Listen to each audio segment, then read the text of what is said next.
Hello and welcome to episode 3 of the Sales Circle, the sales-based podcast that is designed to help you sell more, basically. I am a sales nerd, if you've not met me before, and I guess I could introduce myself in a minute. And I just want salespeople, business owners, entrepreneurs, sales professionals, customer service people to have a better work-life environment, to sell more, and effectively to boost their careers. And my intention with this podcast is to help you to do that, to give you some confidence, to give you some skills, to give you motivation, and to help you to drive your sales forward. And welcome to episode 3 now of season 2. And in today's episode, we're going to be talking about social selling. It's a term that came about dramatically, sort of, within 10 years or so. And for me, social selling is a great tool. It's been a great tool for me, not just with my sales, but with my career. And I'll kind of talk later on about how I use social selling to elevate my career. Oh God, I sound like ChatGPT now, but to take my career to the next level, just by utilizing social selling. So we're going to talk about social selling, and I want you to kind of come away with some key tips, hints as to how you can maybe boost your sales, potentially overcome objections, prospect more, but also to build and develop better relationships throughout your sales career. So welcome to the Sales Circle if this is your first time. If it's not your first time, welcome back. As always, make sure you're hitting that follow button. Make sure you hit that subscribe button. Give us a follow, give us a share. And if you're not already, get connected with us over on social media. So let's jump straight into it then. What on earth is social selling? Now, if you've been living under a rock, you've probably never heard of social selling, but you've not, and you've heard of social selling. It's a term that came about. It kind of always shows my age when I talk about this, but it's probably sort of 12, 14 years old now. But the term social selling kind of hit and flooded the sales sort of trainer market, nearly a decade ago, let's just say. And of course, on the back end of that, there were sales experts coming into play. They were social selling experts sort of having their say on it all, books being written and so on and so forth. And although we could probably spend hours talking about social selling, I want to talk to you about what social selling means to me.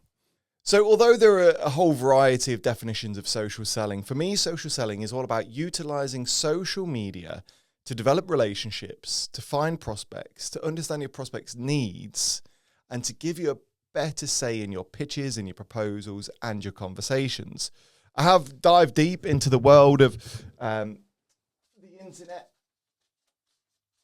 just to get hold of some definitions that the internet says social selling is. So I'll share those with you now.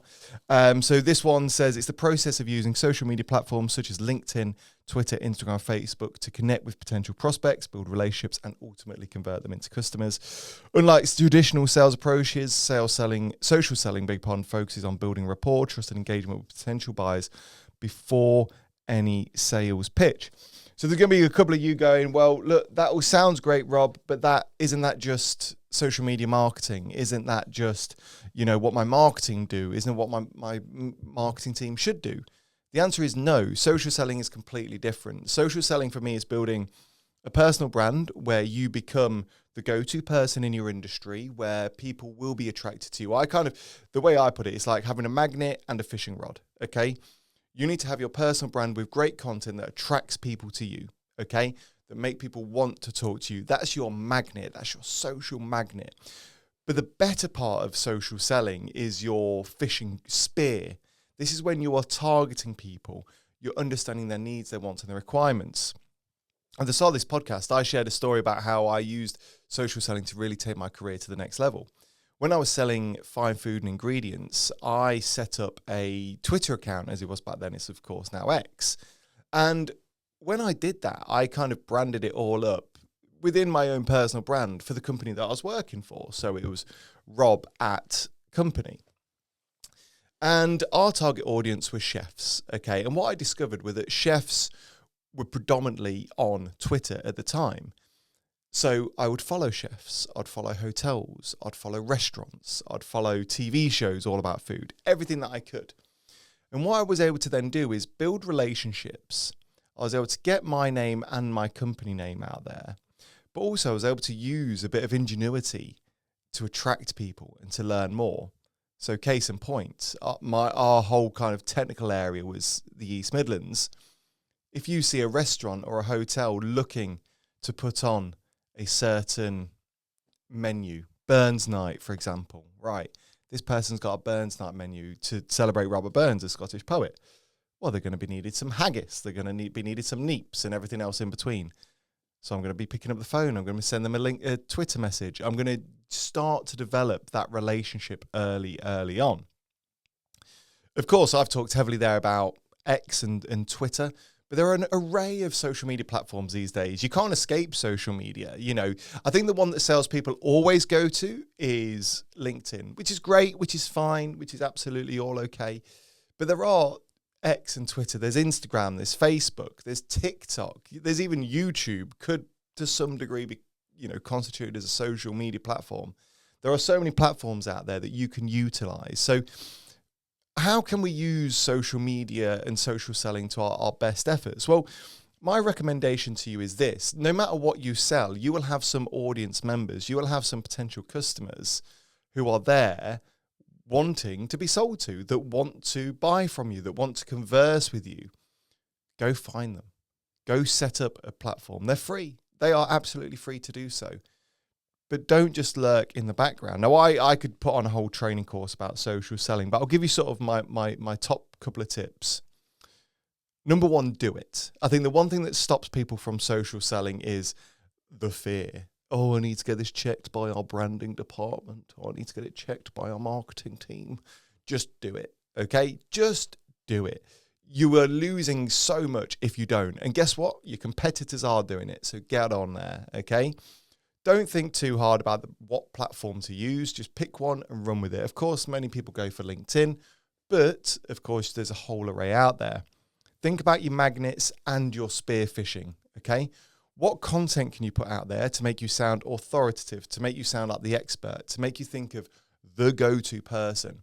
It's beyond a joke how many times I would get messages on Twitter saying, hey, Rob, I've been passed your details. I've been told I need to speak to you to set up an account with your company. Can we get that done? But I did that by creating this brand, by creating this reputation. But I also spearfished, okay? I sought people down. I hunted people down. I connected with people. And my final tip, now this is kind of going to sound quite hypocritical, but just hear me out. Don't get too salesy with it, and especially don't get too salesy with it too quick. What is the key term in social selling? It's the first bit, okay? That's why it comes first. Social. Any kind of social media marketing or social media selling should be social. When you make a new friend, you know, you meet someone in the smoking area of a pub, you don't quickly go, hey, never met you before. Do you want to come on holiday with me next year? No, you don't. When you're courting for the first time, and here's me sounding like Swiss Tony again, you don't go, hey, look, we've only just met. Do you want to get into bed? Hey, do you want to get married? Whatever it is, right? Maybe 1 in 100 could work on that one, but we don't do that. We build that relationship first.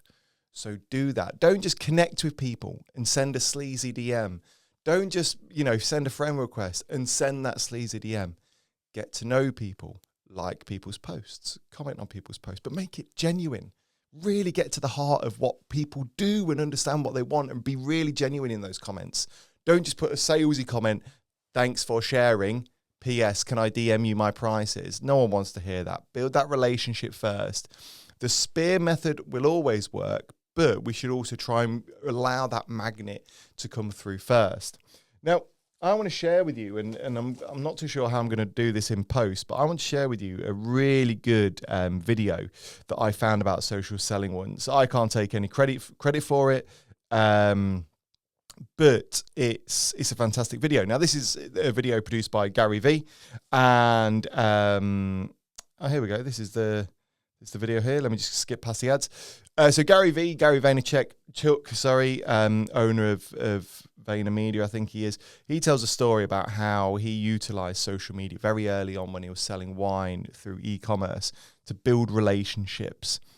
And just before I play this, I want to really focus on that word relationship. Maybe that's one thing I've really missed out. I think it said it in that definition there. Social selling is more about the relationship than it is the sale. So build that relationship first. So let's play this little video and we'll see how this kind of pans out in post-production. The guy bought a $117 case of Pinot Grigio, right? So $10 a bottle Pinot Grigio. I go on his Twitter account on this flight, and all he's tweeting is the following: Jay Cutler, I love you. Jay Cutler, you're the best. Jay Cutler, I'm mad at you. He's a huge, for those that don't know, Jay Cutler was at the time, the quarterback of the Chicago Bears, right? So he's talking about Jay Cutler. So I call my point person back at the store, and I said, look, I want you to go to eBay, and I want you to buy him a signed Jay Cutler jersey, which was like $350, much more than the 8% profit we made on the $111 case of Pinot Grigio. And I want you to send a note in there and say, thank you for your order, thanks for shopping Wine Library. So great, so I send it. And then 3.5 weeks go by and nothing happens. And I'm like, this son of a gun is really not gonna acknowledge this random kindness. So, we send out some other stuff, and then out of nowhere, I'm ironically about to take stage at a talk in Las Vegas, and I get a phone call from Kristen, and she goes, I mean, she hasn't called me yet. She works in the thank you department. She doesn't really need me. She's only to call me about these couple of things we sent out. And I pick up the phone, I go, you got something? She goes, kind of. I go ahead. She goes, I want to read you the order we just got. So she reads off this order, and how many people here are into wine? Great, wow, amazing. So this person orders $4,800 worth of high-end red Burgundy. Coche de Riz, like Dujac, like real stuff for the real nerds in here. Anyway, and here's what the comment box said. It said, hey, my name is Craig. I want you to know, you guys sent my friend John a Chicago Bears jersey, and he told me the story, and that's how I found out about you. P.S. You have great prices on red Burgundy. P.S.S. I'm a huge Bruce Springsteen fan. The punchline of that story is you guys are curating events and experiences that really matter. People today, more and more, as time goes on, are sharing more and more information about themselves. We can cry about privacy, but every day we prove with our actions that we don't care. Right? And really, there's a much more fascinating debate over that, which is that people are inherently good. The mainstream media just talks about the small 1% of bad, and that's why we share our privacy. Your ability to know a lot more about the people that are coming to these events is far greater than you may believe.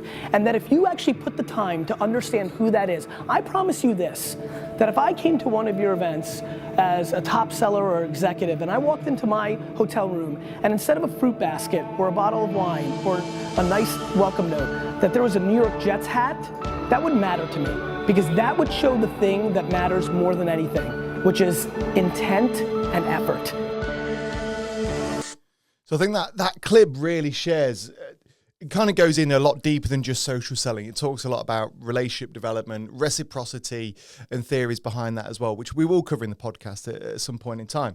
But just remember, you have, as a salesperson, have so many tools in your toolbox. Gone are the days of you having a yellow pages and a car and driving up and down the country and trying to sell. You can sit there, you can gather information, build relationships, and create experiences that really wow and amaze people. And the argument that I have with a lot of the sales teams I work with is if you truly want the sale, what are you going to do to get out there and go and get it? The Sales Circle is proudly sponsored by Paragon Sales Solutions, an all-round sales and marketing agency that has won multiple awards for not just generating leads, but for helping you to close them as well. If you and your business want to see more leads, booking inquiries, then please do visit paragonsalessolutions.co.uk.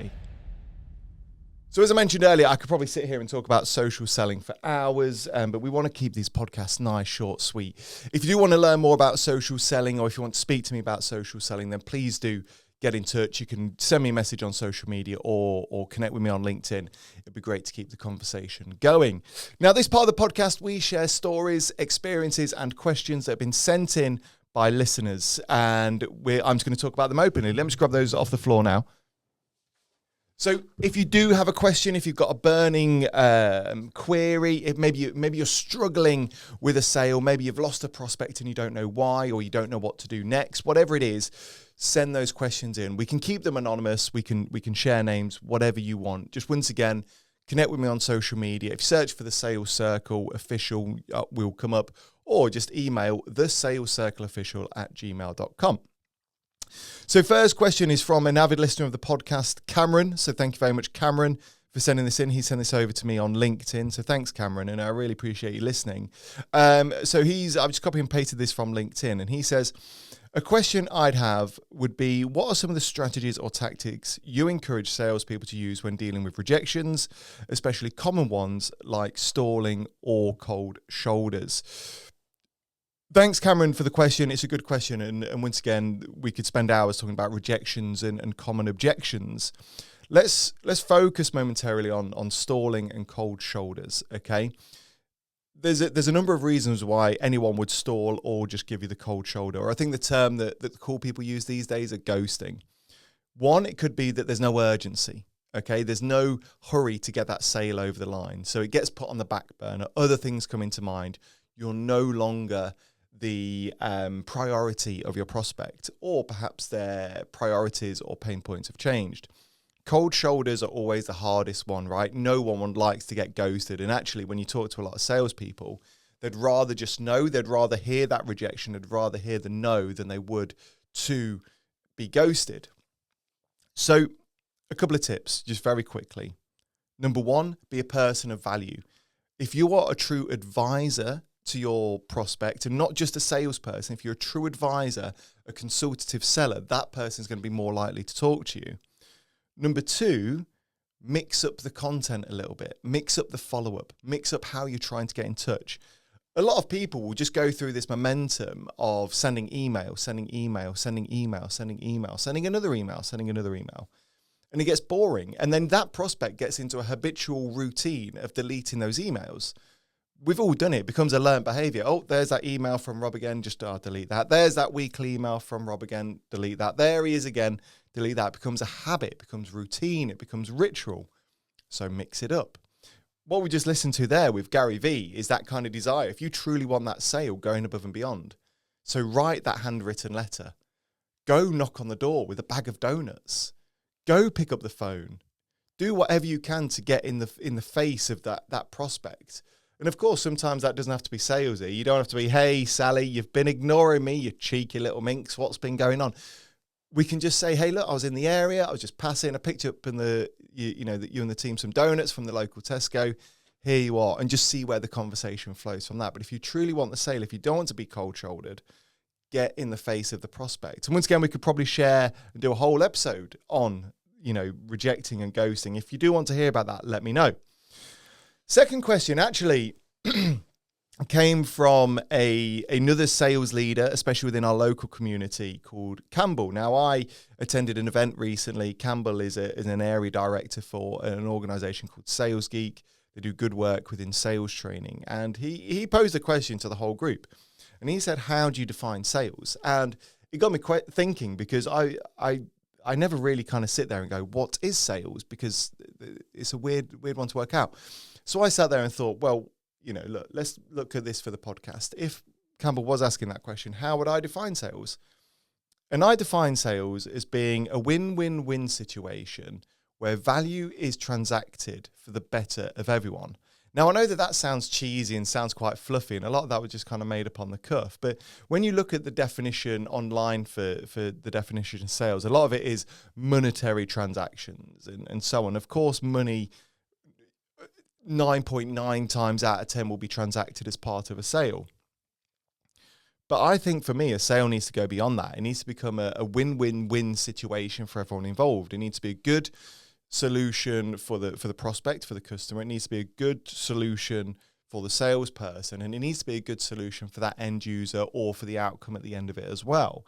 And that transaction should always come of value over cost or price, because I think if we focus more on the value, then cost kind of gets neglected in the wayside. But I'd like to know your thoughts. How do you define sales? Write in, and we'd love to know how you define sales. Now, this final question came in anonymously, so thank you very much for the question. This one says, what are some of the most effective strategies to rebuild trust with a client after a sales mistake or miscommunication? How can you turn a negative situation into a long-term relationship? Now, I've changed some of the words on that just to try and keep this as anonymous as possible. And look, things are never always plain sailing. Things always go wrong. That delivery you promised the prospect that would turn up at 8 a.m. doesn't turn up at 8 a.m. Or, that proposal that you said you'd promised to send, didn't get sent, or whatever it is. Things always go wrong. Now, the best advice I was given was from my old sales manager. And he said, take ownership, be honest, apologize, and communicate. And I think actually sometimes when things go wrong, it can really solidify that relationship, but only if you fix the problem. Now, once again, when I was selling 5 food ingredients, sometimes an order would get missed. Sometimes it wouldn't get put on the van. Sometimes it wouldn't be processed. Sometimes the order would be left back in the warehouse, whatever it was. And I remember you'd be dealing with these chefs and they'd have an urgent event on. They've had weeks to prepare, but obviously they only ordered the day before. Now, sometimes that is because of the storage space that they have within a kitchen. And I remember there was a good couple of times where, for whatever reason, the order was missed, left off, whatever it was. First thing I do, call the chef. Chef, I'm so sorry, your order is here. You're not going to get it with your normal order, but don't worry. I'm going to be dropping it in my car. I'll get it to you before X, Y, Z, before A, B, and C. Now, what that then did is that actually solidified the relationship. We were talking earlier on about becoming a trusted advisor, a trusted guide, a trusted counselor, a person of value to the person that you're selling to. And when those mistakes happen, it gives you as a salesperson a great way to get in there and become that person of value. So what I'd say is never, of course, and I don't think any of you would do this, don't go out there and create mayhem, create mistakes just for the sake of it. But if something goes wrong, own up to it, take ownership. Even if it was your colleague's fault, don't go, oh, that was Tony in the warehouse, he's a bit stupid, blah, blah, blah. Just take ownership. Chef, customer, completely my fault. Listen, leave it with me. I'm going to get this sorted. If you can show that you're willing to go above and beyond, you're going to develop a better relationship, develop that trust, and get better repeat custom. If you just shrug your shoulders, oh, sorry, it was the delivery team, oh, scallywags they are, it just makes you look a bit pathetic and weak. So get out there, take ownership, and actually you'll see that relationship really goes into its own. So, I mean, was I right in those questions, and the answering of those questions? Let me know. If you do have any questions, I'd love to hear from them. Once again, just contact me on social media or send us an email at thesalescircleofficial@gmail.com. And finally, just before the end of the show, I like to give a little shout out to a sales book or a sales guide that has kind of helped revolutionize my sales career, and a book that I would always recommend. So on my trusty little table here, we don't always keep these books here. Sometimes I'll change them around. But today's book is a book that, goodness, I feel awful. And it seems a bit ironic to recommend it. But it's a book that I nearly forgot about. And I found it on my bookshelf upstairs. And the book is called The Extremely Successful Salesman's Club. And this is a book written by a great sales trainer and a sales author called Chris Murray.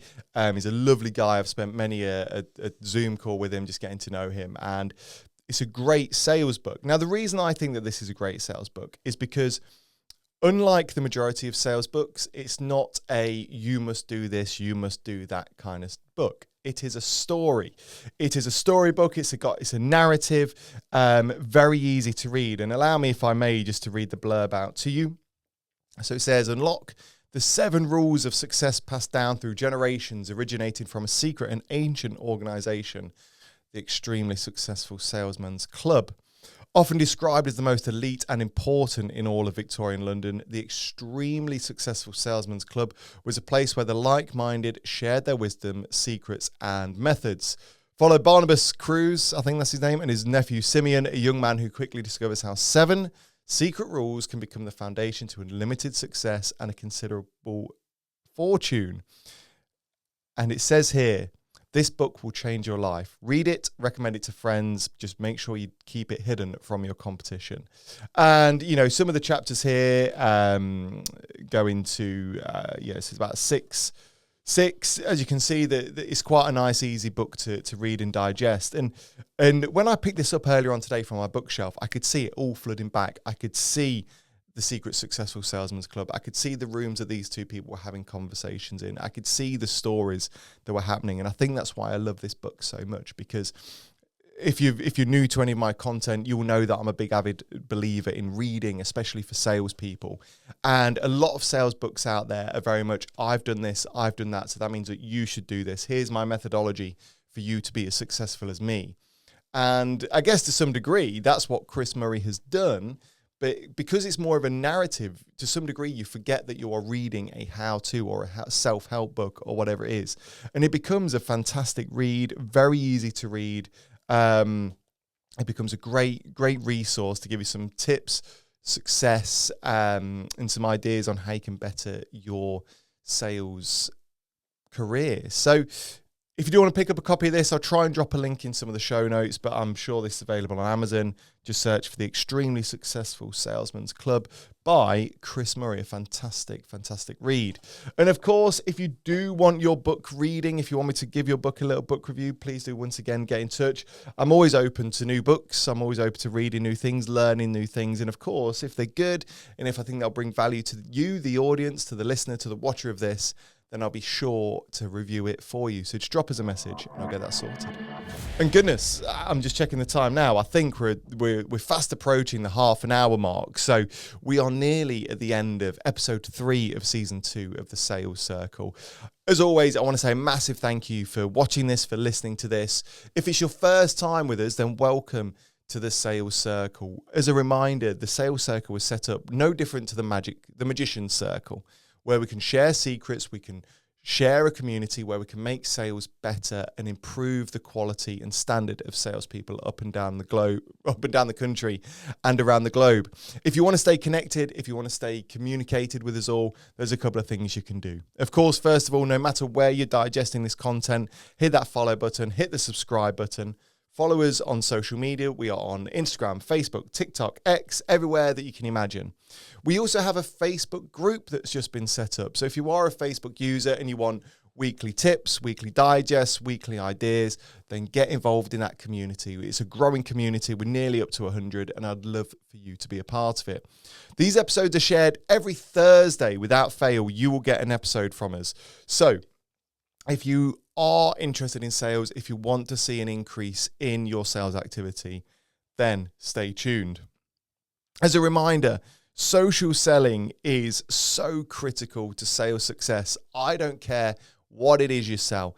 I don't care what industry you sell to. I don't care whether you sell direct to the consumer, whether you sell business to business. You can develop relationships with people on social media. Social media is free. The only thing it ever costs is your time.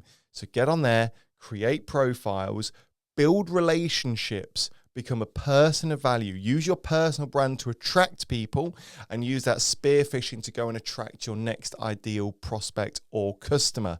If you do so, you'll see your sales increase. Now, no matter what it is you're doing today, I hope you have the most fantastic of days. I hope you close lots of sales. I hope you do plenty of prospecting. I hope you overcome loads of objections. And I'll see you next time in the Sales Circle. And that's it for another episode of the Sales Circle. Make sure you hit that follow button, join us over on social media, and we'll see you next week.